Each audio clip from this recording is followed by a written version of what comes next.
Wow. KEXP 90.3 here on your dial. X live in the studio. Just the harmonies, your guys' harmonies. It's so natural for you.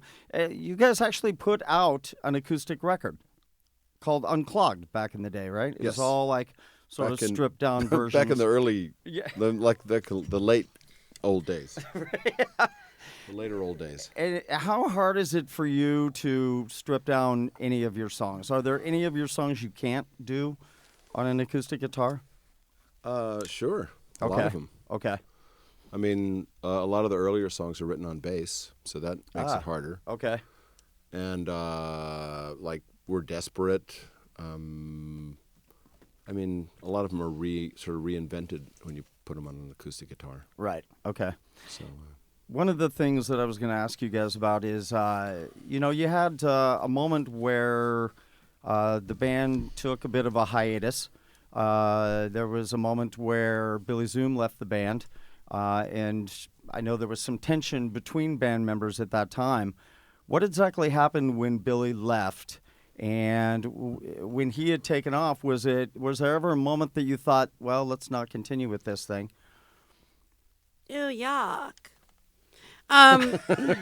Well, Billy Zoom left to do some nuclear research. Okay. To further he saved the country, during that period of time. You didn't know that? I did not know that. He did.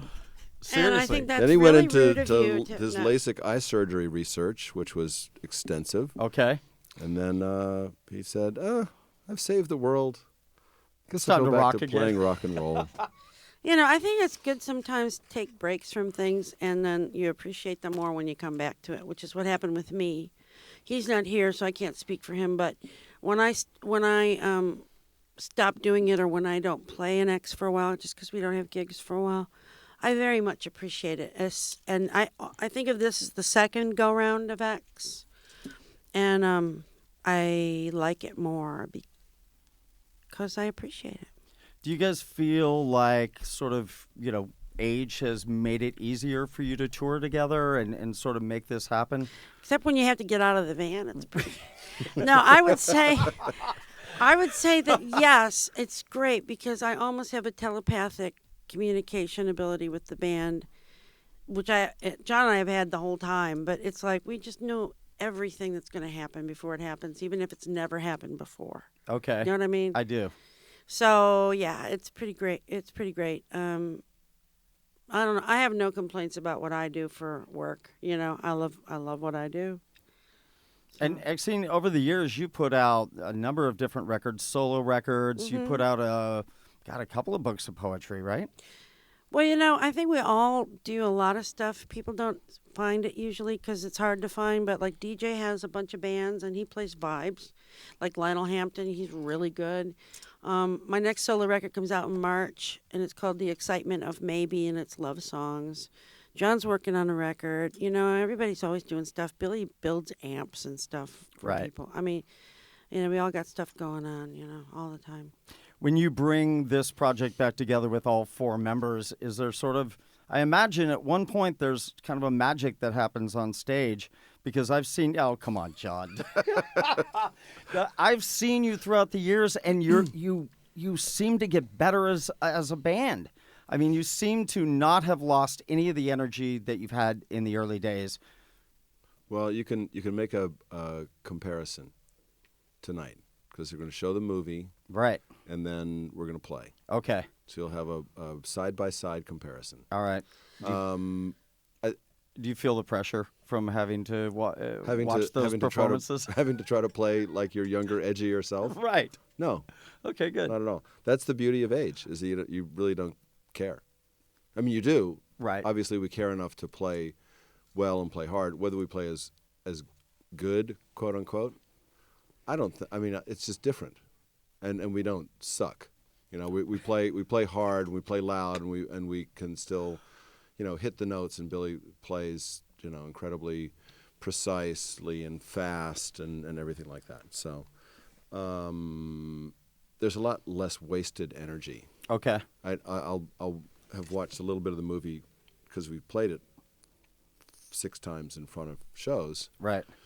And it's a lot of like jittering, bobbing around, and it's not just because we did speed, because we weren't always on speed. I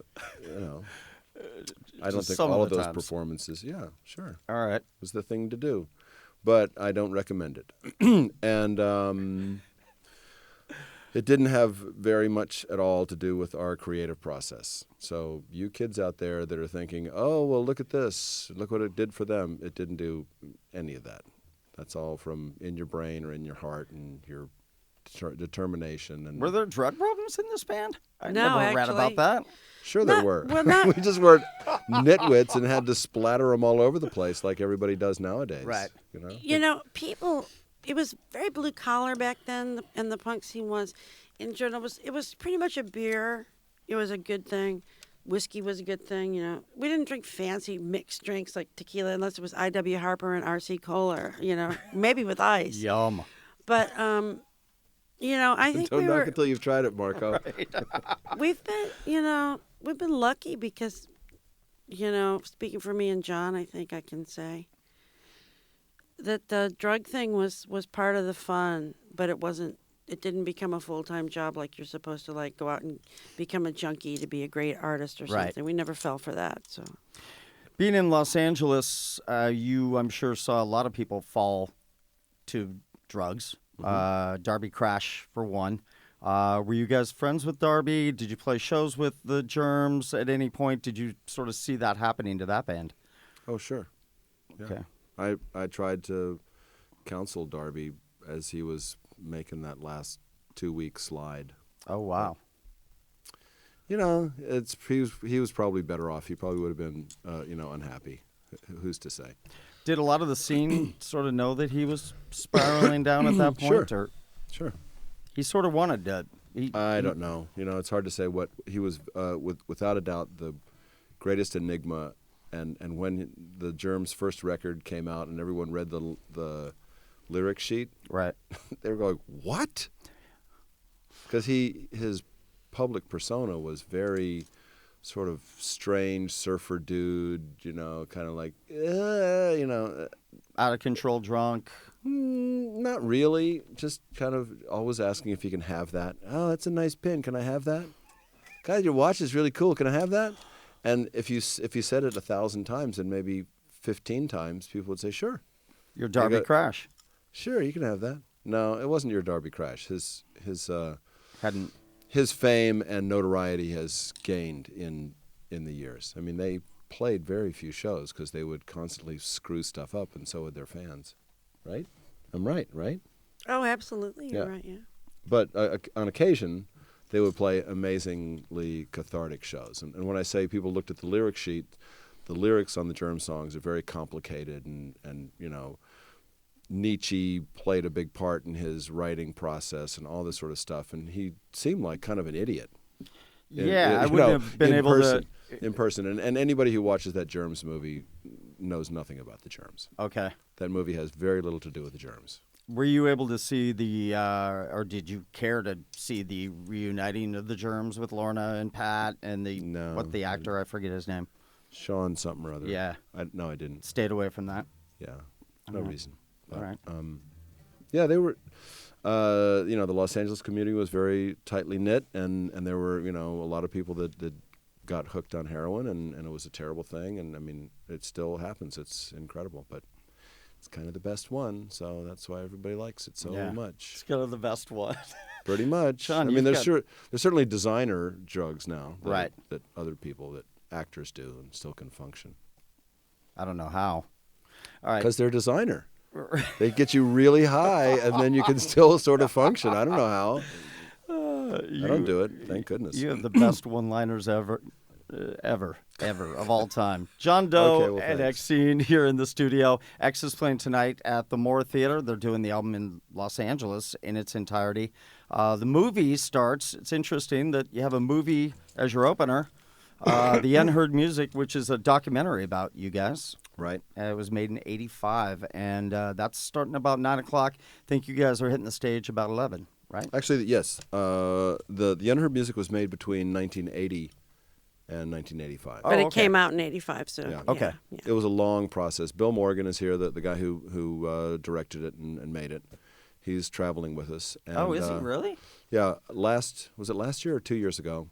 It was accepted into the UCLA Sundance Library. So what they do is they strike a new print. They take the negative. They reassemble it. They clean it up. They do all this hoop-de-doo because they say, okay, these two films, I forget which the other one was.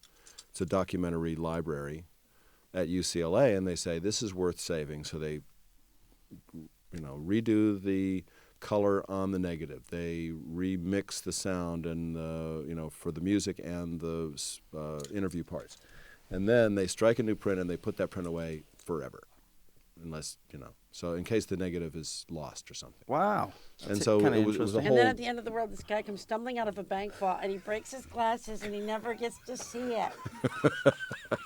It's not that Twilight Zone Exene. Oh, okay. Oh.